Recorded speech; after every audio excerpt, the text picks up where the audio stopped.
আশুলিয়ায় লাশ পোড়ানোর মামলার তদন্ত শেষ। জুলাই গণহত্যার এটি প্রথম মামলা যার তদন্ত সম্পন্ন হলো। চিফ প্রসিকিউটর তাজুল ইসলাম বলছেন, ঈদের পরে আরও কয়েকটি মামলার তদন্ত রিপোর্ট তারা হাতে পাবেন। রোববার নিজ কার্যালয়ে কথা জানান আন্তর্জাতিক অপরাধ ট্রাইব্যুনালের চিফ প্রসিকিউটর। তিনি বলেছেন, দল হিসেবে আওয়ামী লীগের বিচারের সুযোগ রয়েছে, তবে সেই সিদ্ধান্ত নিতে হবে সরকারকে। চলে আসুন পূর্বাচল ভ্যালিতে। ইতিমধ্যেই naval officers housing society NOHS plot কিনেছে পূর্বাচল ভ্যালিতে। Purbachal valley, a concern of সিটিমেড গ্রুপ।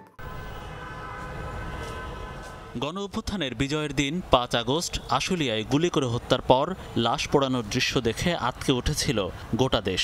এই মামলায় তদন্ত করতে গিয়ে অপরাধ ট্রাইব্যুনালের তদন্ত সংস্থা জানতে পারে 6 জনের মরদেহ যখন পোড়ানো হচ্ছিল তখনও একজন জীবিত ছিলেন। জ্যান্ত দেখেও তার চিকিৎসার ব্যবস্থা না করে জ্বলন্ত আগুনে পুড়িয়ে হত্যা করে পুলিশ। এরকম লোমহর্ষক তথ্য উঠে এসেছে আশুলিয়ায় গণহত্যা মামলার তদন্ত প্রতিবেদনে, যেটি এরই মধ্যে চলে এসেছে প্রসিকিউশনে। এছাড়া ঢাকার উত্তরা, রামপুরা, যাত্রাবাড়ি, চানখারপুলের হত্যাযজ্ঞের মামলার তদন্ত প্রায় শেষ পর্যায়ে। জানা গেছে, আশুলিয়ার মামলায় আসামি করা হয়েছে 10 জনকে। ঈদের পর শেখ হাসিনার মামলা সহ আরও কয়েকটি তদন্ত প্রতিবেদন হাতে পাওয়ার কথা। একটা রিপোর্ট আমাদের হাতে চলে এসেছে, বাকি 3 থেকে 4টা মামলার তদন্তর ফিনিশিং টাচ চলছে এবং এটা আশা করছি ঈদের পরপরই আমাদের হাতে এই রিপোর্টগুলো চলে আসবে। এই রিপোর্টগুলো আসার সাথে সাথেই আমরা পর্যালোচনা করে আনুষ্ঠানিক যে অভিযোগ অর্থাৎ ফর্মাল চার্জ আমরা দাখিল করে ফেলব এবং ফর্মাল চার্জ দাখিলের মধ্য দিয়ে কিন্তু আনুষ্ঠানিক বিচারের যাত্রাটা শুরু হবে।